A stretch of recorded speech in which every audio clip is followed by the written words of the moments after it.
أعوذ بالله من الشيطان الرجيم بسم الله الرحمن الرحيم كذب أصحاب الأيكة المرسلين إذ قال لهم شعيب ألا تتقون إني لكم رسول أمين فاتقوا الله وأطيعون وما أسألكم عليه من أجر إن أجري إلا على رب العالمين أوفوا الكيل ولا تكونوا من المخسرين وزنوا بالقسطاس المستقيم ولا تبخسوا الناس أشياءهم ولا تعثوا في الأرض مفسدين واتقوا الذي خلقكم والجبلة الأولين قالوا إنما أنت من المسحرين وما أنت إلا بشر مثلنا وإن نظنك لمن الكاذبين فأسقط علينا كسفا من السماء إن كنت من الصادقين قال ربي يعلم بما تعملون فكذبوه فأخذهم عذاب يوم الظلة إنه كان عذاب يوم عظيم إن في ذلك لآية وما كان أكثرهم مؤمنين وإن ربك لهو العزيز الرحيم۔ اور جنگل والوں نے رسولوں کو جھٹلایا جس وقت ان سے حضرت شعیب علیہ السلام نے فرمایا کیا تم اللہ سے نہیں ڈرتے ہو؟ یقیناً میں تمہارے لیے رسول بن کر آیا ہوں جو امانت دار بھی ہے، اور تم اللہ سے ڈرو، میری فرما برداری اختیار کرو، اور میں تم سے اس پر کسی صلے کا مطالبہ نہیں کرتا، میرا اجر و ثواب تو اس ذات کے ذمے ہے جو تمام جہانوں کا پالنے والا ہے، اور تم پورا ناپو اور نقصان کرنے والے مت بنو، اور صحیح طریقے سے انصاف کے طریقے پر سیدھی طریقے سے تولو، اور لوگوں کو ان کی چیزیں گھٹا کر مت دو، اور زمین میں فساد کرتے ہوئے مت پھرو، اور اس اللہ سے ڈرو جس نے تم کو پیدا کیا اور تم سے پہلے لوگوں کو بھی پیدا فرمایا۔ انہوں نے جواب دیا کہ تم تو جادو کیے ہوئے لوگوں میں سے معلوم ہوتے ہو، اور تم تو ہم جیسے ہی ایک انسان ہو، اور ہم تجھ کو ایک جھوٹا آدمی سمجھتے ہیں، لہذا اگر تم اپنے اس دعوے میں سچے ہو تو ہمارے اوپر آسمان سے کوئی ٹکڑا گرا دو۔ حضرت شعیب علیہ السلام نے فرمایا کہ میرے پروردگار کہ میرا رب تمہارے کاموں کو خوب جانتا ہے۔ چنانچہ انہوں نے حضرت شعیب کا انکار کیا تو ان لوگوں کو سائبان والے دن کے عذاب نے ان کو پکڑ لیا۔ یقیناً وہ بڑے دن کا عذاب تھا اور اس میں بڑی عبرت اور نشانی ہے، لیکن اکثر لوگ ایمان لانے والے نہیں ہیں، اور آپ کا پروردگار زبردست ہے اور مہربان ہے۔ حضرات انبیاء کرام اور ان کی قوموں کے ساتھ ان کا کیا معاملہ رہا، اور قوموں نے انبیاء کے ساتھ کیا معاملہ کیا، اللہ تعالیٰ اس کو ذکر فرماتے ہیں۔ انبیاء علیہ السلام نے اپنی قوموں کی رہنمائی کی، ان کی خیرخواہی کی، ان کو اللہ کا پیغام پہنچایا، لیکن قوم نے نبیوں کی قدر نہیں کی جیسے کرنی چاہیے، اور اللہ کے برگزیدہ بندوں کو جھٹلایا، اور جھٹلایا نہیں بلکہ ان پر تہمتیں لگائی، ان کو جادوگر اور مسحرین اور کاذبین مکذبین بتایا، اور ان کو بے اعتبار بتا کر ان کو دھمکیاں دی گئی۔ چنانچہ انہی انبیاء کرام میں سے ایک نبی حضرت شعیب علیہ السلام ہیں جو مدین کے رہنے والے ہیں۔ مدین یہ وہی علاقہ ہے جہاں پر حضرت موسیٰ علیہ السلام مصر سے راہ فرار اختیار کرنے کے بعد پہنچے تھے، اور انہی کی بیٹی سے حضرت موسیٰ علیہ السلام کا نکاح ہوا۔ حضرت شعیب علیہ السلام جیسے مدین والوں کی طرف نبی بنا کر بھیجے گئے، اسی طرح کچھ لوگ جنگل میں جھاڑیوں والے جنگل میں رہتے تھے، ان کو ایکا کہتے ہیں۔ اصحاب الایکہ وہ لوگ جو بن والے ہیں، جنگل والے لوگ ہیں، ان کی طرف ان کو نبی بنا کر بھیجا گیا۔ اس سے پتہ چلا جیسے کہ آپ شہر والوں کے لیے نبی تھے، اسی طرح جنگل میں رہنے والے، گاؤں میں رہنے والے لوگوں کی طرف بھی آپ مبعوث ہوئے اور آپ وہاں بھی دعوت کے لیے تشریف لے جایا کرتے تھے۔ چنانچہ جب آپ وہاں تشریف لے گئے تو ان کو آپ نے سمجھایا۔ وہ لوگ جہاں بت پرستی میں مبتلا تھے وہیں ان کے اندر بہت سی خرابیاں در آئی تھی۔ چنانچہ ان خرابیوں کے اندر ایک خرابی یہ تھی کہ وہ ناپنے میں، تولنے میں کمی کرتے تھے۔ جب کسی کو کوئی سامان دینا ہوتا تو پورا نہیں دیتے بلکہ ناپنے میں کمی کر دیا کرتے تھے، پیسے پورے لیتے تھے اور سامان کم دیا کرتے تھے، جس کو کہتے ہیں ڈنڈی مارنا۔ تو یا تو ترازو کے باٹ کم رکھتے تھے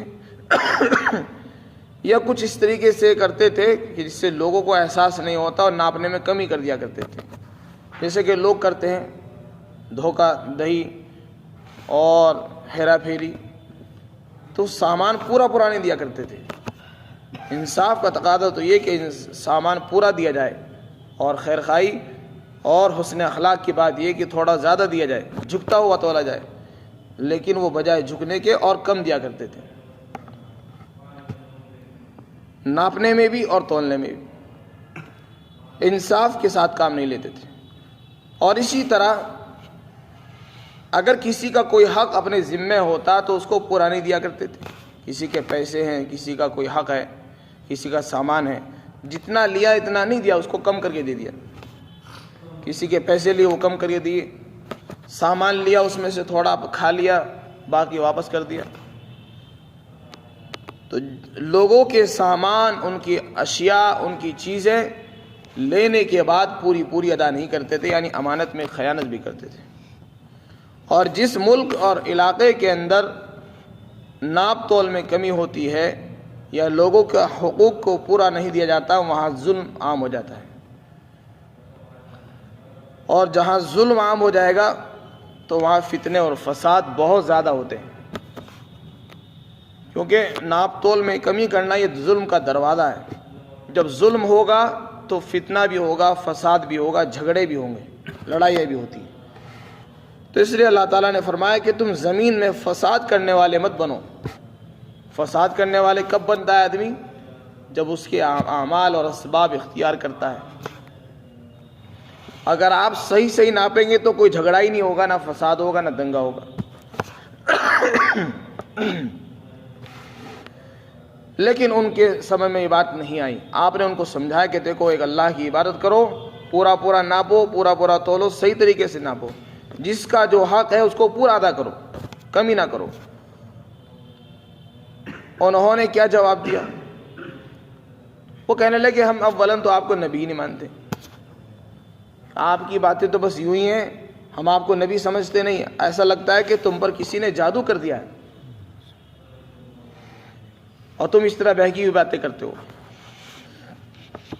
کہنے لگے ہم بھی انسان، تم بھی انسان ہو، تو تمہارے اندر ایسے کون سے سرخاب کے پر لگے ہوئے تم کہتے ہو کہ میں نبی ہوں، میرے پاس اللہ کا پیغام آتا ہے، وحی آتی ہے، ہم کیسے نبی مان لیں آپ کو؟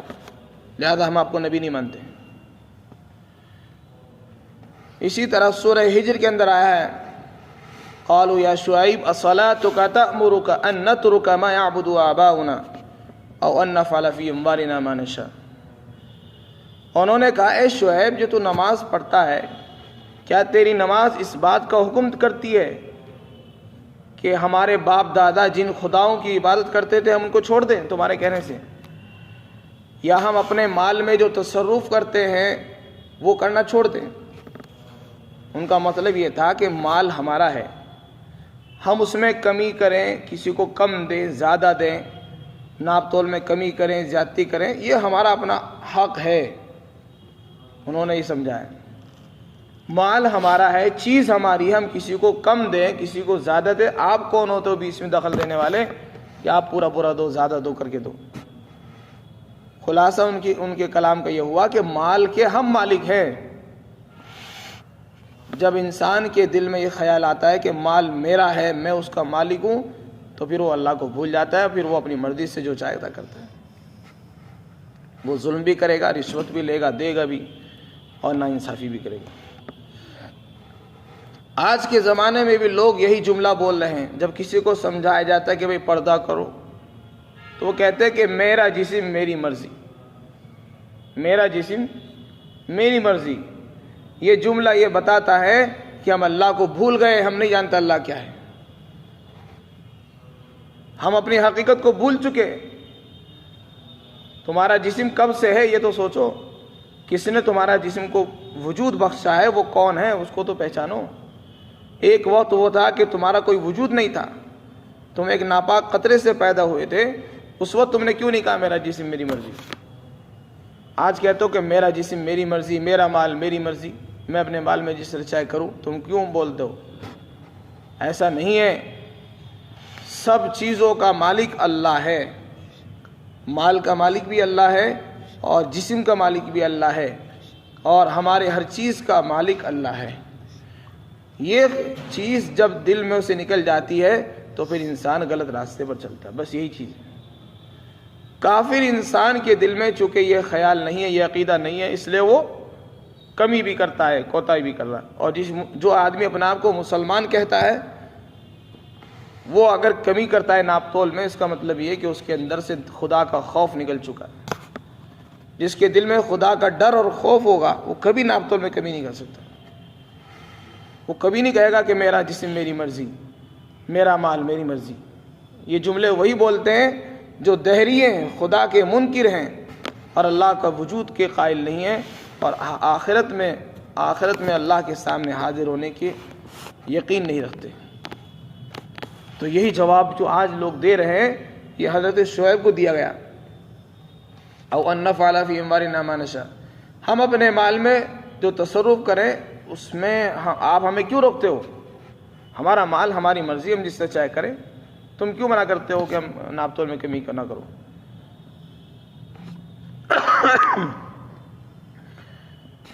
اس پر حضرت شعیب علیہ السلام نے فرمایا کہ دیکھو میرا رب جانتا ہے کہ تم کیا کرتے ہو، ایسا نہیں ہے کہ سب کچھ تمہارا ہی ہے لہذا تم اپنی مرضی سے جو چاہے کرو۔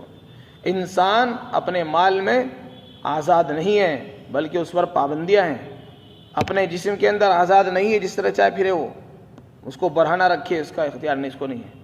مال کو جہاں سے چاہے کما لے، جہاں سے چاہے خرچ کر لے، اس کا اختیار بندے کو نہیں ہے۔ اللہ نے ہر چیز پہ پابندیاں لگائی ہیں، اور اسی پابندی کا نام ہے فرما برداری۔ جو آدمی فرما برداری کی زندگی گزارے گا اللہ تعالیٰ اس کو جنت عطا فرمائیں گے، اور جو پابندی کی زندگی گزارنا نہیں چاہتا تو اس کو کبھی کامیابی نہیں مل سکتی۔ تو حضرت شعیب علیہ السلام کی قوم کے لوگوں نے انکار کر دیا اور یہ کہا کہ ہم آپ کو نبی مانتے ہی نہیں، اور تم جادوگر معلوم ہوتے ہو، تم پر کسی نے جادو کر دیا ہے لہذا تم پاگل معلوم ہوتے ہو، اور ہم آپ کو جھوٹا سمجھتے ہیں، ہمارا خیال تو ہے کہ تم جھوٹا آدمی ہو۔ اور یہ کہنے لگے کہ ہم اپنے مال میں جو چاہے کریں، آپ کون ہوتے ہو بات کرو منع کرنے والے؟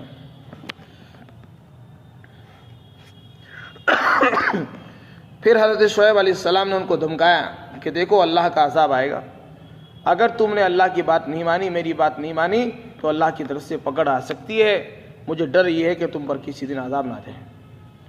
وہ کہنے لگے کہ کیا عذاب کی باتیں کرتے ہو پرانے لوگوں کی، جب ہم آپ کو نبی مانتے ہی نہیں تو تم عذاب سے کیوں ڈراتے ہو، اور اگر واقعہ تم سچے نبی ہو تو عذاب لا کے دکھاؤ، کہاں ہے تمہارا عذاب؟ استہزاء بھی کرتے ہیں، مذاق کر رہے ہیں کہ عذاب کوئی چیز نہیں ہے، اور آسمان سے کوئی ٹکڑا آسمان سے ہمارے اوپر گرا دو۔ حضرت شعیب علیہ السلام نے فرمایا کہ بھائی بات یہ ہے عذاب کب آئے گا اور اس کا کیا وقت ہے وہ میرے اختیار میں نہیں ہے، عذاب نہ میں لانے والا نہیں ہوں، نہ میں عذاب کا وقت بتا سکتا ہوں، نہ میں عذاب کو جانتا ہوں، عذاب کا اختیار اللہ کو ہے۔ اتنا تو یقین ہے کہ تمہارے اعمال عذاب کے مستحق، تم کو عذاب کا مستحق بنا چکے ہیں، تم جو عمل کرتے ہو اس کی وجہ سے تم عذاب الہی کے حقدار ہو چکے ہو، اب وہ کب آئے گا اس کا اللہ ہی جانتا ہے وقت۔ چنانچہ انہوں نے فرما دیا کہ میرا رب جانتا ہے تم کیا عمل کرتے ہو، تمہارے کرتوتوں کو، تمہارے کاموں کو اللہ خوب جانتا ہے۔ چنانچہ جب انہوں نے انکار کر دیا اور عذاب کا وقت بالکل قریب آ گیا تو اللہ نے ان کے اوپر گرمی مسلط کر دی، اس قدر سخت گرمی ان کے اوپر مسلط کی گئی کہ وہ گرمی کی وجہ سے گھروں سے باہر نکل کر آ گئے، گھروں میں گھٹنے لگے، سانس ان کی بند ہونے لگی، اپنے اپنے سارے گھروں کو چھوڑ دیا اور جنگل میں آ گئے۔ جنگل میں تو رہتے ہی تھے، وہیں چھپر وغیرہ انہوں نے بنا رکھے تھے مکانات، تو جو جھاڑیوں دار درخت تھے، جھاڑیاں تھی، وہیں آ گئے وہ سارے، تاکہ کچھ راحت ملے، سانس آئے۔ اس کے بعد جب وہ وہاں آئے تو اللہ تعالیٰ نے ایک بادل کا ٹکڑا بھیجا۔ وہ یہ سمجھے کہ شاید اب بارش آئے گی اور ہم جس گرمی سے پریشان ہیں اس سے نجات مل جائے گی ہم کو۔ چنانچہ سارے بھاگ کر اس بادل کے نیچے جمع ہو گئے، اس خوش فہمی میں کہ اب تو بارش ہوگی۔ حالانکہ وہ بارش نہیں تھی، اس میں عذاب تھا۔ وہ جو بادل کا ٹکڑا آیا تھا اس میں اللہ نے آگ بھر رکھی تھی۔ جب سارے وہاں اس کے نیچے جمع ہو گئے تو اللہ نے اوپر سے آگ برسائی، اس آگ نے ان سب کو بھسم کر دیا۔ تو یہ اللہ کا نظام ہے، کیسے ان سب کو اکٹھا کیا، کیسے ان کو بلایا، پہلے گرمی مسلط کی، پھر سب باہر نکل کر آئے، پھر وہ بادل بھیجا اور اوپر سے آگ برسا دی۔ اس طریقے سے وہ سب ختم ہو گئے۔ اسی کو اللہ تعالیٰ نے بیان فرمایا۔ اس سے اللہ تعالیٰ بتانا چاہتے ہیں کہ انسان کو غرور میں مبتلا نہیں ہونا چاہیے، تکبر نہیں اختیار کرنا چاہیے، اپنی ابتدا کو، اپنی تاریخ یاد رکھنی چاہیے کہ میں پہلے کیا تھا۔ جو آدمی اپنی تاریخ یاد رکھتا ہے کہ میں کچھ نہیں تھا، ناپاک قطرہ تھا، وہ کبھی تکبر نہیں کرے گا، وہ کبھی یہ نہیں کہے گا کہ میرا جسم میری مرضی، میرا مال میری مرضی۔ یہ جملے وہی بولتے ہیں جو دہریے ہیں، خدا کا انکار کرتے ہیں اور آخرت کا استحضار ان کو نہیں ہوتا ہے۔ چنانچہ اللہ تعالیٰ فرماتے ہیں فَكَذَّبُوهُ، انہوں نے حضرت شعیب علیہ السلام کا انکار کیا تو ان کو صاحبان والے دن کے عذاب نے پکڑ لیا۔ بے شک وہ بڑے دن کا عذاب تھا، اور اس میں نشانی ہے، لیکن اکثر لوگ ایمان لانے والے نہیں ہیں۔ یہاں پر ایک بات ارشاد فرمائی اللہ تعالیٰ نے کہ لوگوں کو ان کی چیزیں گھٹا کر مت دو۔ مفسرین نے اس کے تحت لکھا ہے کہ چیزوں کے اندر بہت ساری چیزیں آ جاتی ہیں۔ چیزوں میں صرف مال اور سامان ہی نہیں آتا۔ کسی نے کوئی سامان آپ کے پاس رکھوایا تو جتنا رکھوایا اتنا ہی واپس کرو، کم نہ کرو اس کو۔ کسی نے پیسے رکھوائے اس کو پورا پورا دو۔ کسی کا آپ کے اوپر مالی حق ہو، وہ مالی حق پورا ادا کرو۔ جانی حق ہو وہ بھی پورا دو۔ اسی طرح علماء نے لکھا ہے اسی آیت کے تحت کہ اگر تم نے کسی سے کوئی معاہدہ کر رکھا ہے، کسی سے کوئی تمہارا معاہدہ ہے کہ ہم آپ کو اتنا وقت دیں گے اور آپ ہمیں اس کی اتنی تنخواہ دو گے، یہ بھی ایک معاہدہ ہے۔ آپ نے گویا اپنا وقت ان کو بیچ دیا۔ آپ ہمیں مہینے میں تنخواہ دیں گے اور ہم آپ کو 8 گھنٹے 10 گھنٹے یا 5 گھنٹے 4 گھنٹے روزانہ آپ کو دیا کریں گے۔ تو جو آپ کا معاہدہ ہوا ہے اس وقت کو پورا پورا دینا، یہ بھی اسی میں آتا ہے، اور اس میں کمی کرنا یہ تطفیف کے اندر داخل ہے۔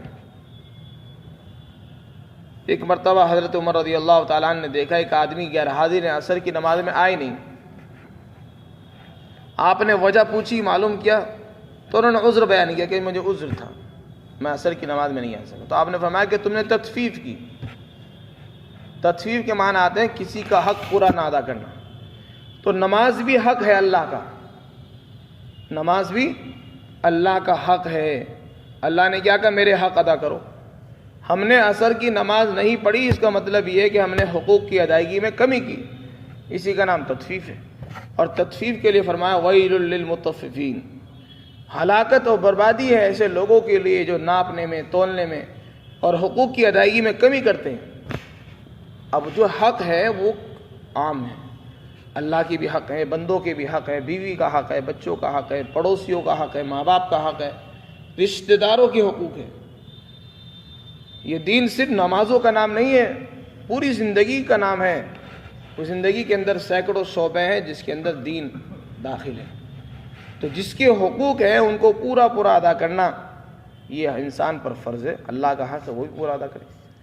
نماز فرض ہے، لہذا نماز کو صحیح طریقے پر اوقات کی پابندی کے ساتھ تمام شرائط، آداب، مستحبات، واجبات کی رعایت کرتے ہوئے ادا کرنا جماعت کے ساتھ، یہ فرض ہے۔ اور اگر ہم اس میں کمی کریں گے تو ہم اس آیت کے مصداق بن جائیں گے کہ تم نے لوگوں کی چیزیں پوری ادا نہیں کی۔ وَلَا تَبْخَسُوا النَّاسَ أَشْيَاءَهُمْ، اور جب ہم ناپ تول میں کمی کریں گے زمین میں فتنہ و فساد بھی ہوگا، لڑائی جھگڑے بھی ہوں گے، تھانے پولیس بھی ہوں گے، اس لیے فرمایا زمین میں فسادی مت بنو۔ فسادی کا مطلب فسادی کے اسباب اور عوامل پیدا نہ کرو جن سے جھگڑے ہوتے ہیں۔ انصاف کے ساتھ چلو گے کبھی جھگڑا نہیں ہوگا۔ اللہ تعالیٰ ہم سب کو